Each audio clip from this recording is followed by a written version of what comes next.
Alhamdulillahi Rabbil Alamin. Wassalatu wassalamu ala ashrafil anbiya wal mursalin wa ala alihi wa sahbihi ajma'in.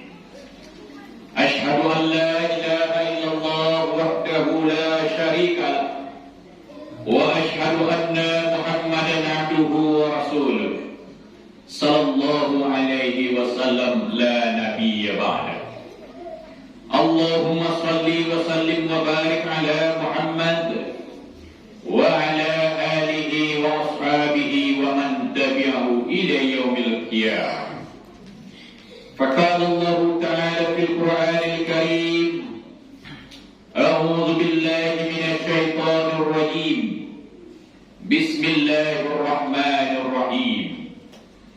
Wasari'u ila maghfiratin min rabbikum wa jannatin arduha as-samawati wal ardh u'iddat lil muttaqin. Shadaqallahul azim. Yang artinya, dan bersegeralah kamu kepada ampunan dari Tuhanmu dan mendapatkan surga yang luasnya seluas langit dan bumi yang disediakan bagi orang-orang yang bertakwa. Quran Surat Al-Imran ayat 133. Bapak-bapak, ibu-ibu, kaum muslimin dan muslimat, jemaah Musalla Jabal Nur yang semoga dirahmati oleh Allah Ta'ala, puji syukur marilah sama-sama kita persembahkan kehadirat Allah Subhanahu wa Ta'ala yang telah melimpahkan rahmat dan karunia-Nya kepada kita. Apakah itu nikmat iman, nikmat Islam, nikmat hidup, dan nikmat sehat, serta terbukanya hidayah kepada kita. Alhamdulillah kita masih bisa melangkahkan kaki dan mengaitkan tangan menuju musala yang kita cintai ini, lain dan tak bukan tujuannya adalah dalam rangka berubudiyah kepada Allah. Mudah-mudahan seluruh rangkaian ibadah yang telah kita laksanakan dan yang akan kita laksanakan sesuai dengan tuntunan Rasulullah dan diridhai oleh Allah Subhanahu wa Ta'ala. Kemudian salat dan salam marilah selalu kita mohonkan kepada Allah, semoga selalu tercurah kepada Nabi kita, Nabi Muhammad sallallahu alaihi wasallam. Bapak-bapak, ibu-ibu, kaum muslimin dan muslimat, jemaah Musalla Jabal Nur yang semoga dirahmati oleh Allah Ta'ala. Di dalam kesempatan tausiah Ramadan pada malam ini, adapun judul tausiah kita adalah 4 golongan manusia yang dirindukan oleh surga. Kaum muslimin dan muslimat yang semoga dirahmati oleh Allah Ta'ala. Di dalam hadisnya Rasulullah SAW mengatakan, al-jannatu mushtaqatun ila arba'ati nafar. Ada 4 golongan manusia yang dirindukan oleh surga. Yang pertama kata Nabi adalah talil Quran, yaitu orang yang rajin membaca Al-Quran.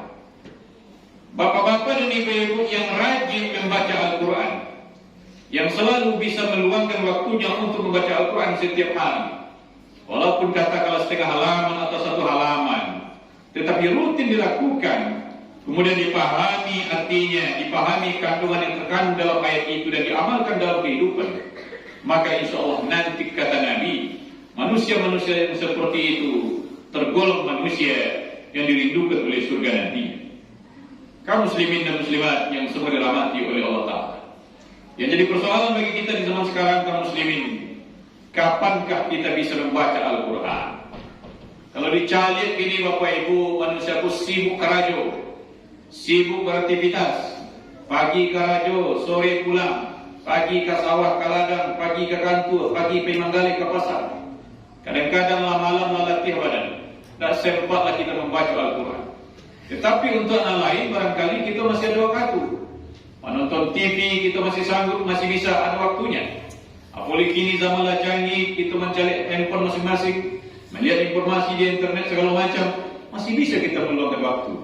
Kenapa untuk membaca Al-Quran kadangkala kita sulit untuk menyisihkan sebagian waktu untuk membaca Al-Quran ini. Ini persoalan kaum muslimin. Dulu kalau dicari di tahun 80-90 Bapak Ibu, di kampung-kampung benda ada orang masuk listrik. Yang ada cuma di kota-kota.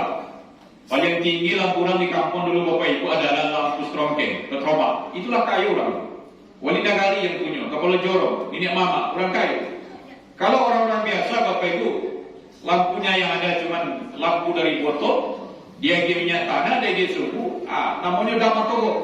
Itu dulu penerangan orang. Tapi kalau kita buat jalan selesai salat maghrib di kampung, itu rata-rata setiap rumahku Bapak Ibu orang membaca Al-Quran. Rumah ini mengaji, ayah ibu mengaji, kakek nenek mengaji, anak cucu mengaji. Mengaji orang sadanya Bapak Ibu memandangkan Al-Quran. Kini dicari kampung aja kota lebih sama Bapak Ibu. Bahkan sudah merata listrik itu sampai ke mana-mana. Internet sudah ada di mana-mana. Tidak ada kurang dari. Masjid musalah mereka juga bagus seperti musalah yang ada di kota. Tapi kalau kita cari selesai salat maghrib, hanya sebagian atau sebagian kecil saja orang yang memandangkan Al-Quran di rumahnya. Padahal lampu lataran lampu di rumah Bapak Ibu. Dulu Bapak bisa orang mengaji. Kalau dulu zaman dulu ada listrik, orang mengaji. Di dakian mukul ke Bapak Ibu ke lampu ke dalam toko tadi. Baiklah setengah jam selesai mengaji, maka coba. Dia reseri, dia hidung tadi mulai hitam Bapak Ibu dengan asok tadi. Tapi orang tetap membaca Al-Quran. Kini listrik lah, laba AC, laba lapiat apa segala macam. Tapi kadang-kala kemewahan, kemajuan zaman dan teknologi seolah-olah tidak dipergunakan manusia untuk meningkatkan ibadah, malah sebaliknya melalaikan mereka dalam membaca Al-Quran ini. Jadi untuk itu Bapak Ibu, rajin-rajinlah kita baca Al-Quran, perbanyak memahami maknanya, amalkan dalam kehidupan, insya Allah nanti kita tergolong manusia yang dirindukan oleh surga. Yang pertama Bapak Ibu. Dan kedua Bapak Ibu, manusia dirindukan oleh surga itu nanti kata Nabi adalah wahafizil lisan, yaitu orang yang selalu menjaga lisan. Lisan atau lidah Bapak Ibu, kalau kita ibaratkan nyesamo jo pisau atau pedang dan mamaturu, nyo tajam ke tajam ke bawah. Ketika Anda berhati-hati berucap, ketika Anda berhati-hati berkata-kata, kadangkala kece awak atau awak apa yang disampaikan mungkin saja menyakiti perasaan orang, mungkin saja menyinggung orang, mungkin saja memperguncingkan orang, mungkin saja membuka aib orang. Mungkin ada orang yang tersinggung dengan kata-kata kita. Jadi artinya Bapak Ibu, mohon maaf saja Bapak Ibu, kadang-kadang dengan lidah, dengan lisan ini, anak orang tua bisa dapat sapuan, dia gara-gara kece juga. Minantu jomin tua bisa lo tak pakai doan. Mama juga menakan bisa lo dapat sapuan. Malah awak antar RT, antar RW, bisa lo dapat cakap dengan lidah. Nah lebih parahnya Bapak Ibu, kita sebagai suami istri bisa baca dengan lisan. Jadi hati-hati dengan lisan. Jadi kata Nabi, kalau tidak ada gunanya awak mengecek, tidak ada gunanya kita berbicara, maka lebih baik diam, kata Nabi.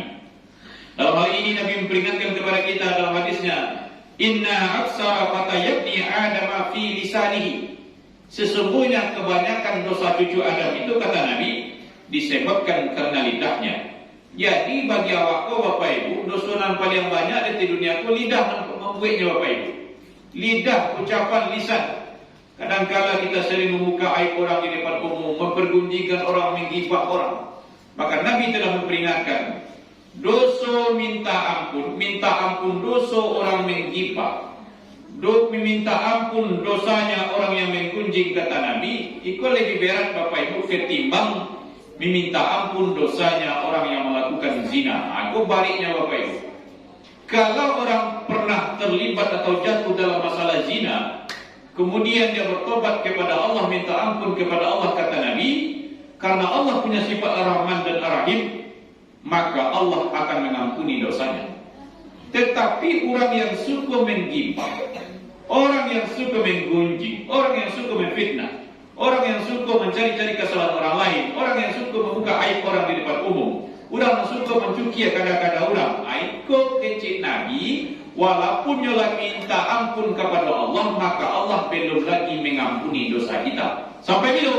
Sampai orang yang kita gibahkan, sampai orang yang kita pergunjingkan, mau memaafkan kita. Itu beratnya Bapak Ibu. Bila barang mau kini Bapak Ibu mungkinlah 30 sampai 50, lalu dia 60. Kalau di kanak-kanak sudah dicatat dari kini Bapak Ibu, sia saja nak pengunjangkan salam moko. Itu cik-cik tulis dalam buku Bapak Ibu. Abekku tulis ke rumahnya masing-masing. Minta maaf kayaknya. Kalau tidak dimaafkan nyawa Bapak Ibu, lu diampuni dosa oleh Allah. Itu baliknya minta ampun. Dosa memfitnah, menggunjing dan menyebutkan aib orang di depanmu. Aib orang kedua kata Nabi Bapak Ibu. Dan ketiga kata Nabi Bapak Ibu, golongan manusia yang akan dirindukan di surga nanti adalah wa mut'imil ji'an, yaitu orang yang memberi makan kepada orang lain yang kelaparan. Jadi ide pada dunia ko Bapak Ibu, dari segi ekonomi pendapatan awak kan tidak sama. Ada orang yang ekonominya mapan, ada orang yang kaya, ada orang yang sedang, ada orang miskin, bahkan ada orang yang melarat di bawah miskin lagi Bapak Ibu.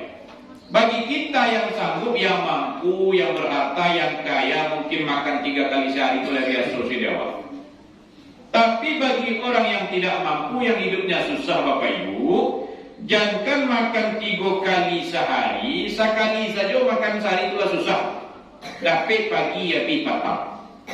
Awak hidup bertetangga, baik RT, baik RW, muka, belakang, kiri, kanan, ada karib kerabat. Mana ini anak tetangga tengah malam Bapak Ibu. Nyo mana ini dia kena kelaparan. Tak ada lah yang kediage di ibunya nak makan di anak. Anakku minta nasi, tak ada yang kediage. Tarana kata lima awak sedang di rumah. Dicari magic awak masih ada nasi, sambal masih ada, bari berkaruan piti banyak nak makan. Lain ada kalau rasa awak kepada saudara awak tadi. Lihat ada rasa kasih sayang awak ke saudara kita dan kelaparan tadi. Apakah awak diam-diam saja? Pada waktu Bapak Ibu kau rajin salat berjamaah salam, puasa di kerajaan, haji umrah lah ditunaikan, tapi tidak peduli dengan saudara kita yang membutuhkan. Apalagi dia dalam keadaan kelaparan, maka dalam hal ini apa kata Nabi Bapak Ibu, la yu'minu ahadukum hatta yuhibba li akhihi ma yuhibbu li nafsihi, kata Nabi. Tidak beriman seseorang di antara kamu sebelum ia mencintai saudaranya seiman sebagaimana ia mencintai dirinya sendiri. Jadi awak pun beriman Bapak Ibu kalau awak mencintai saudara kita yang seiman sebagaimana awak mencintai diri awak sendiri. Kadang-kadang di zaman kini Bapak Ibu, kurang bertetangga, kadang-kadang siapa lu siapa gua saja. Ku kayu-kayu salah, ku bansa-bansa salah, ku makan-makan salah, pindah indah banala. Kadang-kadang kita tidak ada peduli kepada mereka. Air pun dilarang dalam agama Bapak Ibu. Perlu kita jalin kasih sayang.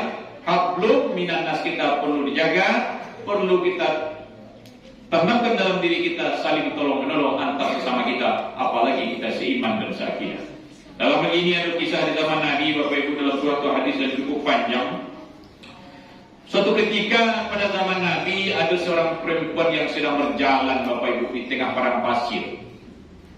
Ketika itu perempuan itu menemukan sebuah sumur. Ketika itu perempuan melihat ada seekor anjing yang sedang mengelilingi sumur itu Bapak Ibu. Anjing ini sambil menyulurkan lidahnya karena dia kehausan. Perempuan ini adalah perempuan yang boleh dikatakan yang banyak atau bergelimang dengan dosa. Perempuan yang banyak maksiat. Sehingga Nabi menyebutnya perempuan itu adalah perempuan pezina. Bahasa kita sekarang adalah perempuan pelacur. Tapi ketika itu perempuan itu masih bisa berpikir dengan baik. Logikanya masih jalan. Saya adalah manusia. Saya adalah ciptaan Allah. Kendati pun saya banyak dosa, sementara hewan atau anjing ini juga ciptaan Allah. Anjing ini haus menjulurkan lidahnya ingin mengambil air di sumur, tapi dia tidak bisa. Tak ada mana di perempuan tadi Bapak Ibu.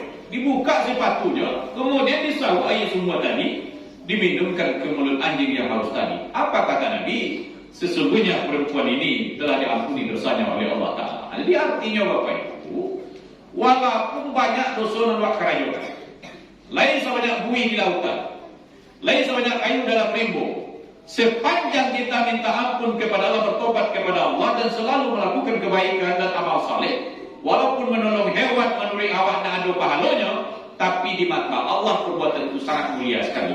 Dan saketek-saketek pulang sama puido suak Bapak Ibu. Kadang-kadang awak tak mengerti karena macam panjuri di jalan, manjaan batu runcang di jalan, itu bisa menggugurkan dosa kita.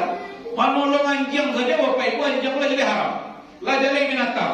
Tapi karena perempuan ini yakin yakin ini adalah makhluk Allah, dia membutuhkan air untuk minum, ditolak oleh perempuan tadi, bisa menggugurkan dan menghapus dosanya yang telah berlalu. Kiek dosa yang tidak bisa diampuni oleh Allah Bapak Ibu. Itu yaitu syirik. Syirik kau yang tidak ada ampun dari Allah. Jadi untuk itu Bapak Ibu, jangan macam-macam banawa. Kau banyak badan dosa tidak masalah yang telah berlalu. Tapi untuk dan akan datang, jangan diulangi. Perbanyaklah berbuat amal saleh, perbanyaklah berbuat baik. Insya Allah dengan amal saleh dan perbuatan baik kita itu mungkin itulah yang akan bisa menghapus dan menggugurkan dosa kita di mata Allah Subhanahu Wa Taala. Kemudian yang keempat atau yang terakhir Bapak Ibu, di antara golongan manusia yang akan dirindukan oleh surga nanti adalah wasaimin fi syahri Ramadan, yaitu orang yang berpuasa di bulan Ramadan. Kita yang berpuasa di bulan Ramadan ini Bapak Ibu adalah orang-orang istimewa. Bahkan nanti di akhirat Bapak Ibu, kecek Nabi, awak pun masuk ke dalam pintu surga melalui pintu khusus. Nabi mengatakan dalam sabdanya surga itu memiliki 8 pintu. Salah satu pintu surga itu bernama Al-Rayyan. Al-Rayyan ini kata Nabi disediakan oleh Allah, dikhususkan oleh Allah untuk hamba-hambanya yang melaksanakan ibadah puasa Ramadan. Ketika umat Islam yang telah melaksanakan puasa Ramadan masuk ke dalam pintu Al-Rayyan ini, lah masuk sadonya Bapak Ibu, maka pintu terkunci secara otomatis. Maka Nabi juga mengatakan salah satu amalan yang bisa mempertemukan kita dengan Allah nanti di akhirat adalah ibadah puasa Ramadan ini. Bagi kita yang melaksanakan puasa Ramadan nanti insya Allah di akhirat Bapak Ibu, kata Nabi, timbang tarimo pahalonyo langsung dari Allah kepada awak. Indah ada perantara malaikat Jibril. Artinya apa? Ini adalah kita bertemu dengan Allah di akhirat nanti. Allah bananan langsung memberikan balasan pahalanya kepada kita. Tak tanggung-tanggung Bapak Ibu. Inilah kemuliaan kita di akhirat nanti, kebahagiaan kita di akhirat nanti. Jadi untuk itu Bapak Ibu, perlu kita ingatkan kepada anak kemanakan kita. Kadang-kadang kalau sekali di zaman kini, berjalan pergi ke pasar, pergi ke badan buih, ke pasar raya, naik angkot segala macam. Masih ada juga ditemukan anak kemanakan awak generasi awak yang merokok di jalan, tidak yang makan minum di jalan dari puasa. Seolah-olah mereka menganggap hal itu biasa saja. Nabi telah mengatakan Bapak Ibu, sekali saja orang membatalkan atau meninggalkan puasa Ramadan, tidak ada sebabnya yang dibenarkan oleh agama. Sakit keras tidak, karena jauh baris tidak, bepergian jauh tidak, perempuan tidak ada halangan untuk melaksanakan puasa, dibatal-batalkan saja puasa Ramadan Bapak Ibu dengan alasan panik, latih, hawi segala macam. Maka kecek Nabi, semua hidup orang puasa mengganti yang satu hari tadi, maka tidak akan terganti, kata Rasulullah. Begitu tingginya dan mulianya nilai kepada puasa Ramadan ini, sehingga nanti tidak tanggung-tanggung Allah bananan langsung memberikan pahalanya kepada kita tanpa adanya perantara malaikat Jibril, dan bahkan kita nanti dimasukkan ke dalam surga oleh Allah melalui pintu khusus yang disebut dengan pintu Al-Rayyan. Mudah-mudahan Bapak-bapak, Ibu-ibu kaum muslimin dan muslimat ini dan bisa kami sampaikan. Terima kasih banyak atas segala perhatian. Mohon maaf atas segala kekurangan. Kita tutup dengan wabillahi taufiq wal hidayah. Wassalamualaikum warahmatullahi wabarakatuh.